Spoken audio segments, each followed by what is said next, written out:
تک خدا براہ راست قرآن کریم نازل نہ کرے اس کو قرآن کی تعلیم کا کچھ پتہ نہیں.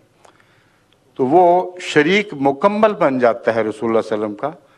اس پر ایک دفعہ پھر قرآن نازل کیا جائے گا، اور وہ جس کی حکومت بنی اسرائیل تک محدود تھی وہ کل عالم پر حکمران ہوگا. یہ نبی پرانا نبی نہیں ہے، یہ نیا نبی ہے. اور آخری نبی جو اس حیثیت سے دنیا دیکھے گی وہ حضرت محمد رسول اللہ صلی اللہ علیہ وسلم نہیں ہوں گے، بلکہ یہ نبی ہوگا. اس لیے یہ اختلاف جو ہے یہ محض لفظی بھی ہے، اور زیادہ آگے جا کے دیکھیں تو بہت گہرا ہو جاتا ہے، مگر مسیح کے گرد. عقیدے کے لحاظ سے کوئی اختلاف نہیں. حضرت محمد رسول اللہ صلی اللہ علیہ وآلہ وسلم کے بعد نبی یہ بھی مانتے ہیں اور ہم بھی مانتے ہیں.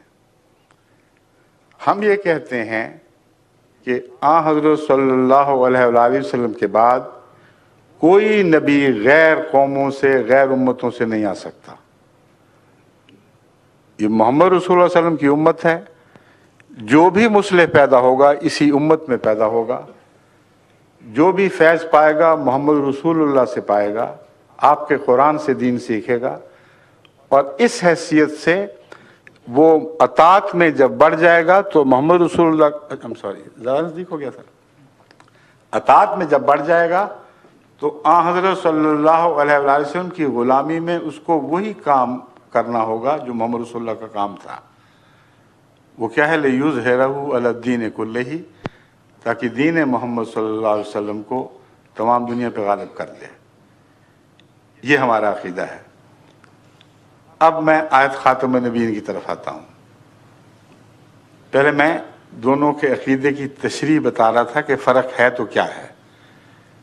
آیت خاتم النبیین کا یہ ترجمہ جو وہ کرتے ہیں کہ وہ نبی آیا جس نے پہلے سب نبیوں کو ہی نہیں بلکہ نبیوں کا بیج ختم کر دیا. تخم نبوت ختم ہو گیا، اور حضرت صلی اللہ علیہ وآلہ وسلم سے پہلے جتنے نبی تھے ان سب کو ختم کر دیا.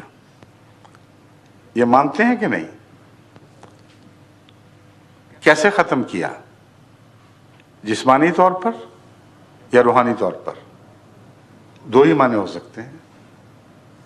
جسمانی طور پر ختم کیا تو سب نبی تو اپنی موت خود ہی وفات پا چکے تھے. ایک ہی ٹیسٹ کیس باقی تھا، عیسیٰ علیہ السلام. ان کے نزدیک، ہمارے نزدیک نہیں. ہم کہتے ہیں جسمانی طور پر بھی کل نبیوں کو بلا اشتباہ ختم کر دیا. یعنی ایک نبی بھی آپ کی عمر سے گزر کر زندہ نہیں رہا. آپ کی پیدائش سے پہلے فوت ہو چکا تھا، آپ کی نبوت سے پہلے فوت ہو چکا تھا. یہ مولوی جو ہم پر الزام لگاتے ہیں یہ کہتے ہیں کہ نہیں، ایک نبی زندہ تھا. وہ زندہ تھا، زندہ رہا ان کے قول کے مطابق. تو کس نے کس کو ختم کیا؟ وہ نبی جو رسول اکرم صلی اللہ علیہ وآلہ وسلم سے 570 سال پہلے ان کے بیان کے مطابق پیدا ہوا، اور 570 سال کی عمر میں وہ آسمان پر بیٹھا ہوا دیکھ رہا تھا، اور اس کے سامنے ایک بچہ پیدا ہوتا ہے، اس کے سامنے جوان ہوتا ہے، اپنی نبوت کا دور ختم کر کے گزر جاتا ہے. تو کس نے کس کو ختم ہوتے دیکھا؟ ان کے قول کے مطابق نعوذ باللہ من ذالک عیسیٰ علیہ السلام نے رسول کریم صلی اللہ علیہ وآلہ وسلم کو ختم ہوتے دیکھا. اور وہ دونوں یہ دعوے حضرت کے صلی اللہ علیہ وسلم انہوں نے جھٹلا دیے. آپ فرماتے ہیں میں پہلا بھی ہوں اور آخری بھی ہوں.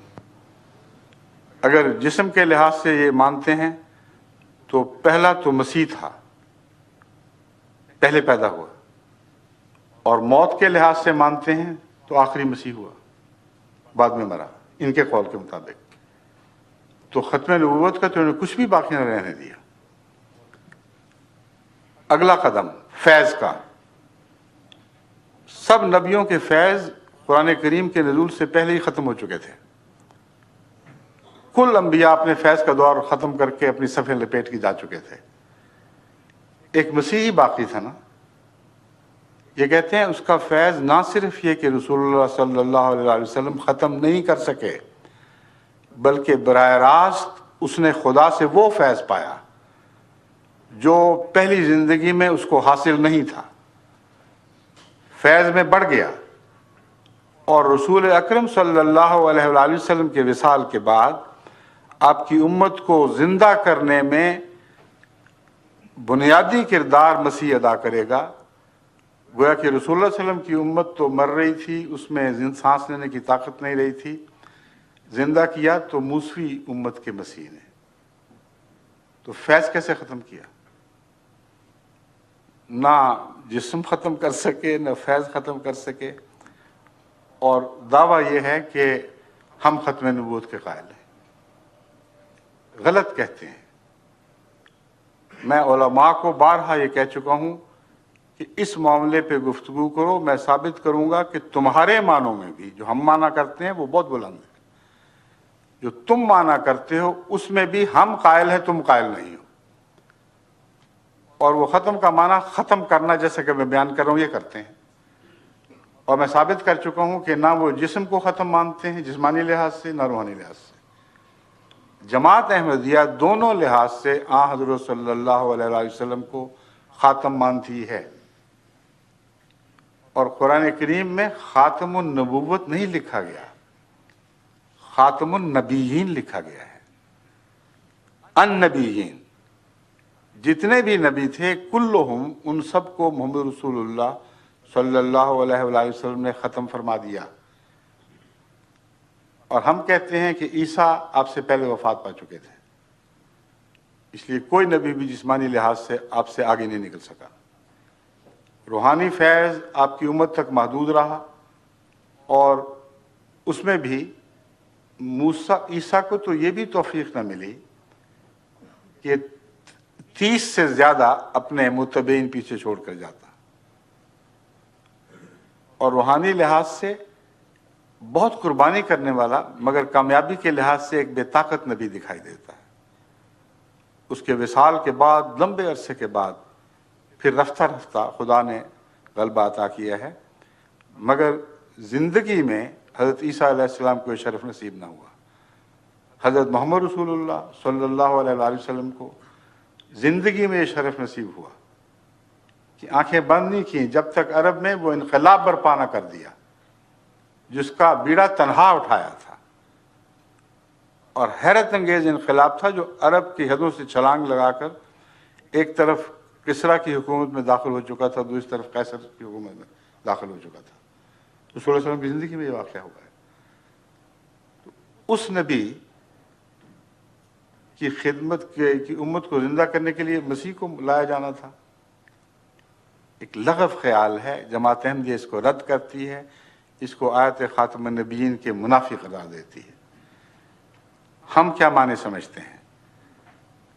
اول وہ معنی سمجھتے ہیں جو عربوں میں رائج تھے اور آج بھی رائج ہیں۔ خاتم کا لفظ قرآن نے ایجاد نہیں فرمایا، ایک عرب محاورے کو استعمال فرمایا ہے جس کو سب عرب جانتے تھے۔ خاتم کا لفظ عرب بہترین کے معنوں میں استعمال کرتے ہیں، جس سے اوپر کوئی نہ ہو، یعنی مقام کے لحاظ سے آخری ہو۔ چنانچہ ابو علی سینا جو مشہور طبیب بلکہ اطباء کے باپ مانے جاتے ہیں،